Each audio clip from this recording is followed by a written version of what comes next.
নির্বাহী বিভাগ, বিচার বিভাগ এবং আইনসভা তারা প্রত্যেকে তাদের কার্যক্রমের ক্ষেত্রে স্বাধীন থাকে। তবে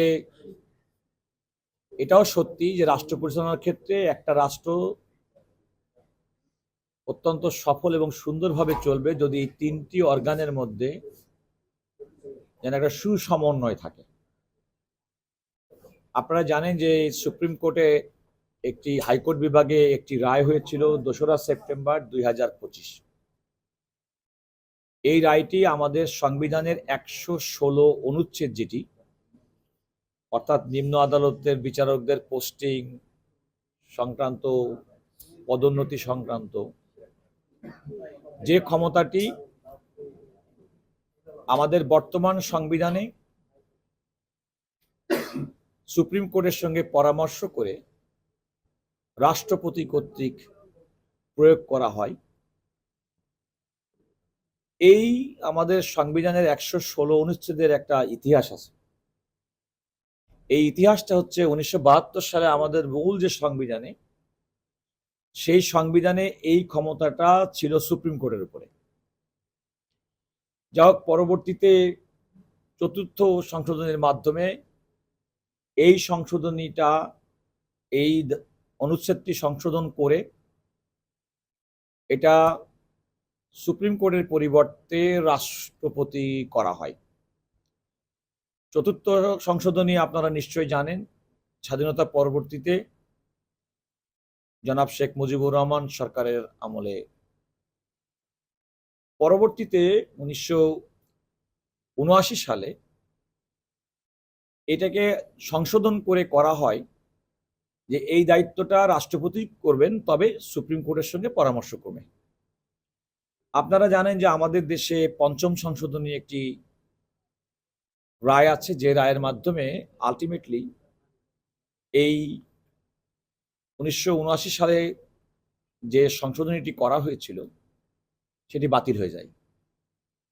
আবার 5ম সংশোধনীর সময়, অর্থাৎ শেখ হাসিনা যখন প্রধানমন্ত্রী, তার সরকারের সময় এই সংশোধনীটি কিন্তু পুনরায় সংশোধন করে আলটিমেটলি এটা রাষ্ট্রপতির কাছে ন্যস্ত করা হয়। তাহলে যে সংবিধান সম্পর্কে রিটকারীদের আপত্তি, তার প্রথমটি সংগঠিত হয়েছে 4র্থ সংশোধনীর সময়, যে সময় জনাব শেখ মুজিবুর রহমানের সরকার বাংলাদেশে ছিলেন।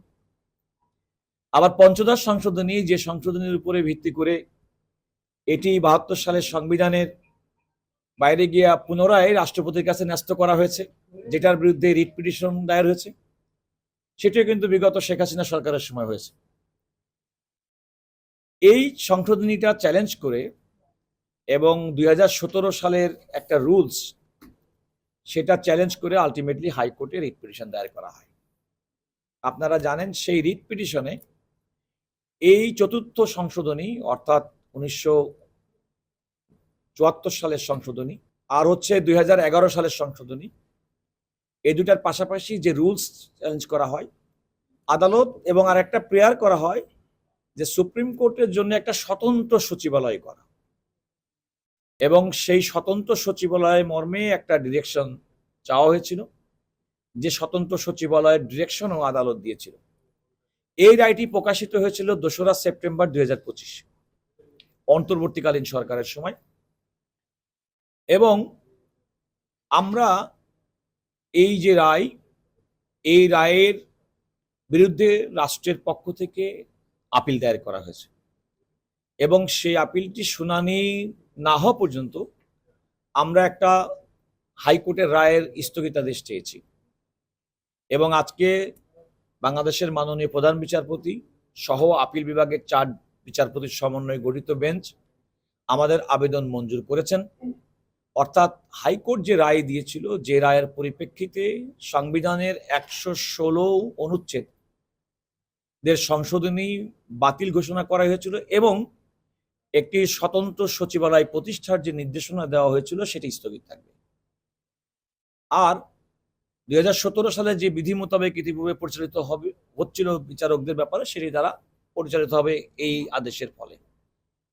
আদালত এই অন্তর্বর্তীকালীন স্থগিতাদেশ দেওয়ার পরেও আগামী জুন মাসের 16 তারিখে এই আপিলটি চূড়ান্ত শুনানির জন্য আপিল বিভাগের 1 নম্বর তালিকা হিসেবে থাকবেন বলে ঘোষণা করেছেন।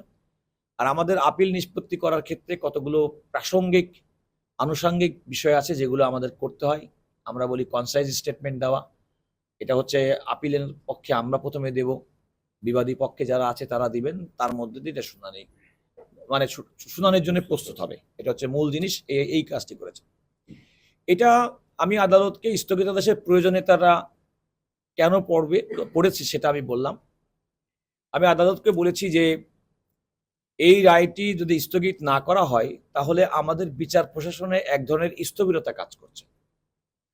কারণ যে অধ্যাদেশের মাধ্যমে সুপ্রিম কোর্টের জন্য স্বতন্ত্র সচিবালয় করা হয়েছিল সেটি পার্লামেন্ট কর্তৃক গৃহীত হয়নি, বরং এটা আরো অধিকতর যাচাই বাছাইয়ের জন্য এটা এই অধ্যাদেশ এবং তার সংশোধনীটি পার্লামেন্টে পাশ করা হয়নি।